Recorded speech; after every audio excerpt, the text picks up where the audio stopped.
মূলত হচ্ছে যে বাগেরহাটে বাল্যবিয়ের যে প্রবণতা, এই প্রবণতার মূল কারণ কিন্তু আমাদের উপকূলীয় এলাকা এবং এখানে কিন্তু দুর্যোগ প্রবণ এলাকা থাকার কারণে বাল্যবিয়ের যে প্রবণতাটা অনেক বেশি।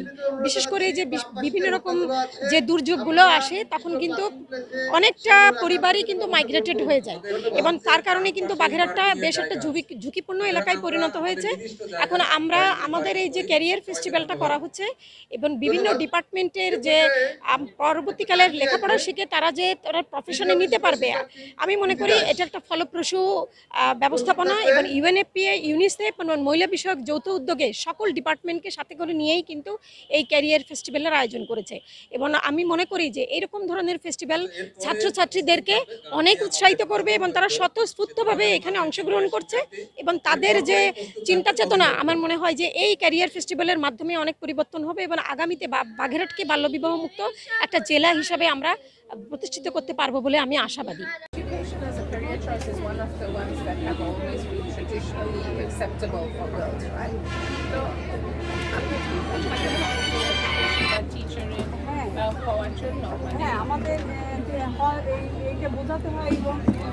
না করে আসলে আপনারা চেষ্টা করেন আপনার মেয়ে যাতে আপনাকে ভালো রাখতে পারে, সে নিজে যেন ভালো।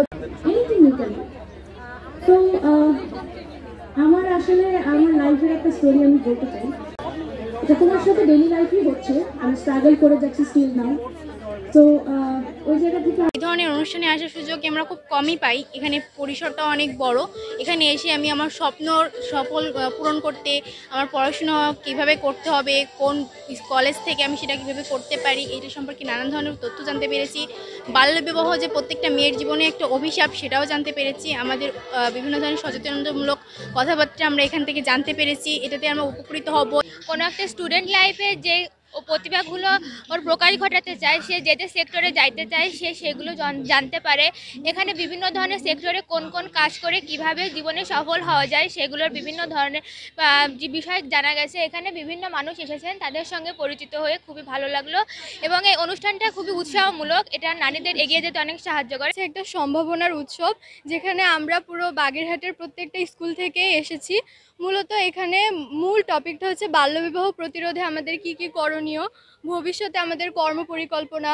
তারপরে এখানে অনেক স্টল আছে। আমাদের ভবিষ্যতে এখানে প্রত্যেকটা পেশায় নিয়োজিত অনেক মানুষ আসছে, যারা আমাদের বিভিন্ন উদ্যোগ নিতে সাহায্য করছে। মূলত এই সম্ভাবনার উৎসবটি থেকে আমরা এটাই বুঝছি যে বাল্যবিবাহ প্রতিরোধে আমাদের সম্ভাবনার সবচেয়ে বড় বাধা। তো এটা আমরা পেরিয়ে গেলেই হয়তো আমরা ভবিষ্যতে কোনো ভালো কিছু করতে পারবো। একজন মেয়ে হয়ে যদি প্লেয়ার হইতে পারি, তো অন্য মেয়েরা অনেকের ট্যালেন্ট আছে, তো ওরাও মেয়ে হয়ে কেন প্লেয়ার হইতে পারবে না, এটা বোঝানোর জন্যই আর কি, ওদেরকে উৎসাহ দেওয়ার জন্য আমি এখানে মূলত আসা আমার। তো একজন মেয়ে হয়েও আর কি প্লেয়ার হইতে পারবে, সেটা নিয়ে আমি ওদেরকে কোনো অ্যাডভাইস লাগলে ওদের সেটা দিচ্ছি। আর ওদের কিছু জানার থাকলে এই বিষয়ে আর কি এখানে আসা। অনেক আগ্রহী শিক্ষার্থীরা তারা আমাদের কাছে আসতেছে এবং জানতে চাচ্ছে যে পুলিশ আসতে গেলে কি কি করা লাগে, তাদের হাইট কত, তাদের মানে ফিজিক্যাল ফিটনেস থাকতে হবে, তাদের অবশ্যই অবিবাহিত হতে হবে। যেহেতু এটা বাল্যবিবাহ সম্পর্কে একটা আয়োজন, এখানে পুলিশের নিয়োগের ক্ষেত্রে কনস্টেবল এবং সাব ইন্সপেক্টর সার্জেন্ট নিয়োগের ক্ষেত্রে অবশ্যই অবিবাহিত হতে হবে, এই শর্তটা আছে বিধায় এটা বাল্যবিবাহের ক্ষেত্রেও একটা বেশ সম্ভাবনাময় একটা পাচ্ছি। আমরা অনেক শিক্ষার্থী আসতেছে তাদের কাছ থেকে, আমাদের কাছ থেকে জানতে, তারাও আনন্দ ভরে আমাদের কাছ থেকে সব কিছু তথ্য নিয়ে যাচ্ছে এবং উৎসাহের সাথে তারা বলে যাচ্ছেন যে ভবিষ্যতে আমরা এই প্রফেশনে আসব। আমার বাচ্চারা কি হতে পারে আগামী দিনের ভবিষ্যৎ, মানে আমরা কি করতে পারি এটা জানানো। তো আমার এখানে উদ্দেশ্য হচ্ছে যে কোনো বাচ্চাদের যদি নিজস্ব কোনো কোয়েরি থাকে যে তারা এটা হতে চায়, মানে তারা কোনো এইম আছে তাদের লাইফে, তাহলে এইমে পৌঁছানোর জন্য কি কি ধাপ তারা অতিক্রম করতে পারে, কোন কোন ধাপ মানে পড়াশোনা করে কি কি করতে পারবে তারা, এই বিষয়ে তাদেরকে আমি জ্ঞান দিতে পারি। এই উৎসবে এসে আমি খুব আনন্দিত হয়েছে যে এই দিন থেকে আমার একটা মেয়ে এসএসসি পরীক্ষা দেবে, এবার সে A+ পেয়েছে টেস্টে। এখানে এসে আমার মনের উদ্যোগটা এত সুন্দর হয়েছে যে যেটা আমি ভাষার মাধ্যমে বলতে পারছি না।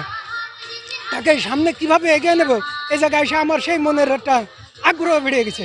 বিশেষ করে আসলে এখানে এসে সত্যিই অনেক ভালো লাগতেছে, বিশেষ করে এখানে যে সেক্টরগুলো আমি ভবিষ্যতে কি হতে চাই, এখানে আমার যে প্রশ্নগুলো ছিল প্রত্যেকটা প্রশ্নের উত্তর দিয়েছে, আমার কাছে আসলে অনেক ভালো লাগছে।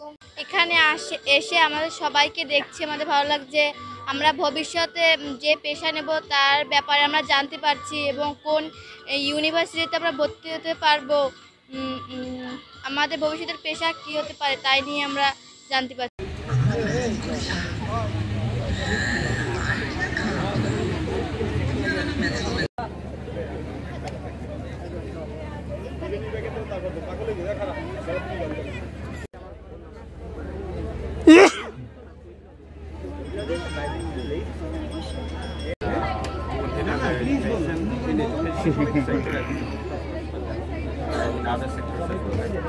কি গল্প শোনালো এটা কিছু বুঝলাম না, কি বলবো? অত দপ্তর থেকে লোক এবার চলে যাবে, যে এইগুলো বসে শুট শেষ করে আস্তে আস্তে প্রায় 2টা-3টা বেজে গেছে। তো আমি আর আমার আম্মু কোনো ছেলে তাকায় বা কোনো ছেলের দিকে কোনো মেয়ে তাকায়, আপনাদের ভালো লাগে না? ভালো লাগে? তো এখানে শত শত মানুষের, বুঝতে পারছেন? আপনারা একটু জোরে কথা বললে বোধহয় আমার আরো ভালো লাগবে। আপুরা সুন্দরভাবে নাটক করতে চাইলে প্রতিটা চরিত্রে ভালো অভিনেতা দরকার।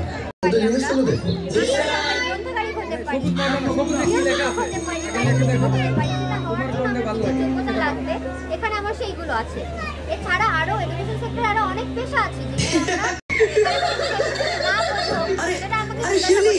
আমি তো দুষ্টামি করছিলাম। আচ্ছা